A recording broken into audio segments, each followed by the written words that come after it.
प्रिया kitchen में चाय बना रही होती है और सुमन ड्राइंग रूम में बैठकर मजे से टीवी देख रही होती है। तभी दरवाजे की घंटी बजती है। प्रिया, जरा देखना तो कौन आया है। देखती हूँ मम्मी जी। प्रिया दरवाजा खोलती है तो सामने पड़ोस वाली विमला आंटी खड़ी होती है। नमस्ते आंटी जी, कैसी हैं आप? मैं तो बिल्कुल ठीक हूँ बेटा। पर तेरी सास को क्या हुआ है? आजकल कहीं दिखती ही नहीं। जब देखो तब टीवी के आगे जमी रहती है। अंदर तो आइए आंटी। अरे ओ दीपक की अम्मा, कहाँ हो? अरे बिमला, आओ आओ, क्या बात है, बड़े दिन बाद याद आई। मैं तो हमेशा ही तुम्हें याद करती हूँ, पर तुम ही गायब रहती हो। और आजकल तो बाहर भी नहीं आती जाती। तबीयत तो ठीक है ना तुम्हारी? अरे तबीयत को क्या होना है, इस उम्र में तो कुछ ना कुछ लगा ही रहता है। मेरी छोड़ो, तुम ये बताओ कि क्या चल रहा है गली मोहल्ले में। तुम गली मोहल्ले की छोड़ो, चल तो तुम्हारे पड़ोस में रहा है। तुम्हारी नई सहेली आई है। मेरी कौन सी नई सहेली? मैं तो यहाँ बस तुमसे बातचीत कर लेती हूँ, या फिर बाजू वाली शर्मा की बहू से दो चार बातें कर लेती हूँ। इसीलिए तो कहा कि तेरी नई सहेली आई है। अब कोई पड़ोस में आया है तो बात तो होनी ही है। कम से कम इसी बहाने हमारा भी एक ग्रुप बन जाएगा। फिर सब मिलकर अपनी बहुओं की शिकायतें किया करेंगे। दोनों हंसने लगते हैं। तभी प्रिया चाय लेकर आती है और सामने टेबल पर रख देती है। दोनों चाय पीती हैं और बातें करते हैं। चलो मैं चलती हूँ, अब कल मिलते हैं। राम राम। अगले दिन प्रिया किचन में कुछ काम कर रही होती है और सुमन आराम से सोफे पर बैठकर मटर छिल रही होती है। तभी डोरबेल बजती है। प्रिया दरवाजा खोलती है तो सामने उनकी नई पड़ोसन खड़ी होती है। जी, आप कौन? मैंने पहचाना नहीं। नमस्ते बेटा, मैं शारदा। आपके बगल वाले घर में अभी 2-4 दिन पहले ही शिफ्ट हुए हैं। ओह अच्छा अच्छा अच्छा। नमस्ते आंटी, अंदर आइए ना आप। देखिए तो मम्मी जी, आज कौन आया है। इतना कहकर प्रिया किचन में चाय बनाने चली जाती है। नई पड़ोसन को घर पे देखकर सुमन थोड़ा हैरान हो जाती है। नमस्ते बहन जी, मैं शारदा, आपकी नई पड़ोसन। अच्छा अच्छा, आप हैं हमारी नई पड़ोसन। आइए आइए, और बताइए कैसी हैं। जी बिल्कुल ठीक हूँ। वो दरअसल घर पर छोटी सी पूजा रखवाई थी, बस उसी का प्रसाद देने चली आई। सोचा इसी बहाने नए पड़ोसियों से भी मुलाकात हो जाएगी। ये तो बहुत अच्छा सोचा आपने। सुमन प्रिया को आवाज लगाती है। अरे ओ, तो जरा चाय पानी का तो आके पूछ लो। ये आजकल की बहुएं भी ना, जब तक बोलो नहीं तब तक कुछ नहीं करेंगी। आई मम्मी जी। प्रिया चाय लेकर आती है। दोनों बैठकर चाय पीती हैं और खूब सारी बातें करती हैं। अच्छा बहन जी, अब मैं चलती हूँ, फिर मिलते हैं। अब तो आना जाना लगा ही रहेगा। शारदा के जाने के बाद प्रिया किचन से बाहर आती है।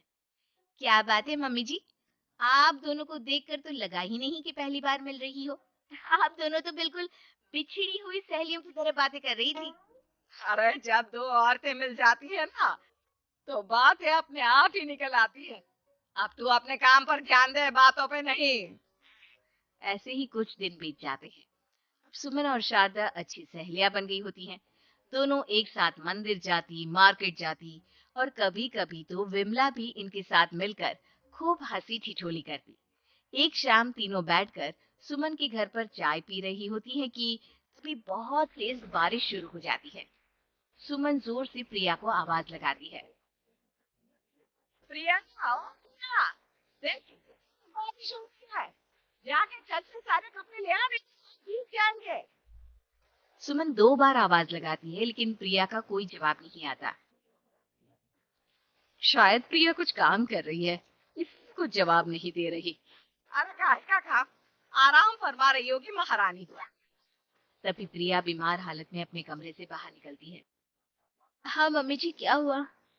मेरी तबीयत थोड़ी ठीक नहीं है ना, इसलिए आग लग गई। अरे सारे कपड़े भीग गए और तुझे सोने से फुर्सत नहीं है।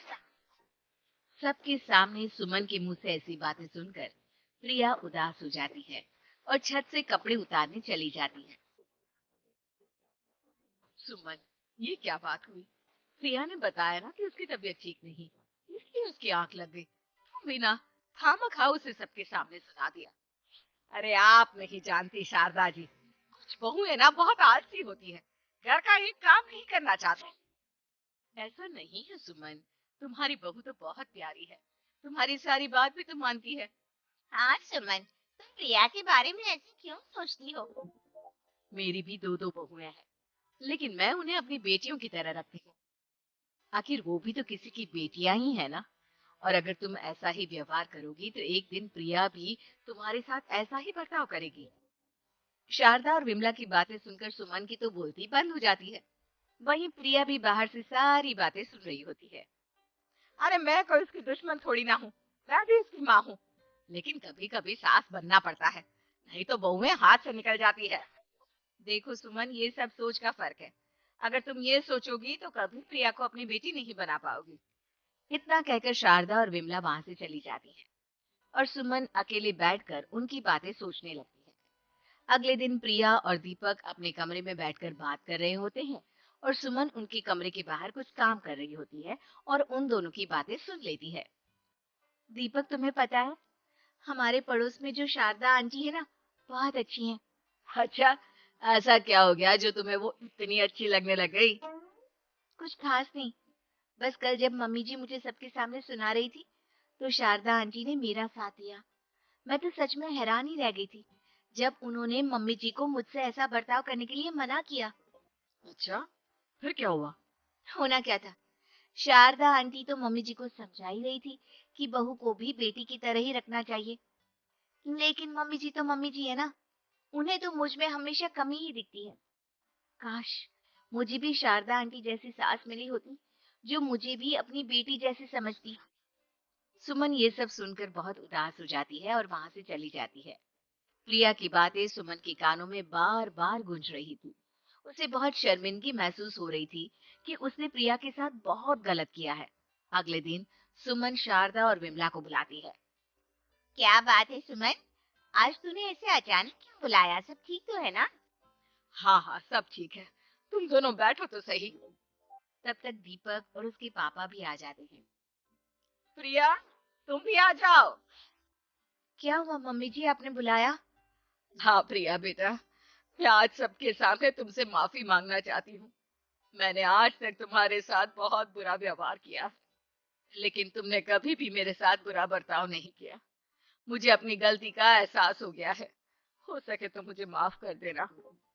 प्रिया अपनी सास की बातें सुनकर हैरान हो जाती है। उसकी आंखों में आंसू आ जाते हैं। प्लीज मम्मी जी, आप मुझसे माफी मत मांगिए, मैं भी आपकी बेटी ही हूँ। वैसे एक थैंक यू तो मेरी नई सहेली को भी बनता है, जिसकी वजह से मुझे मेरी गलती का एहसास हुआ। शारदा बहन, आपका बहुत बहुत शुक्रिया जो आपने मेरी आंखें खोल दी।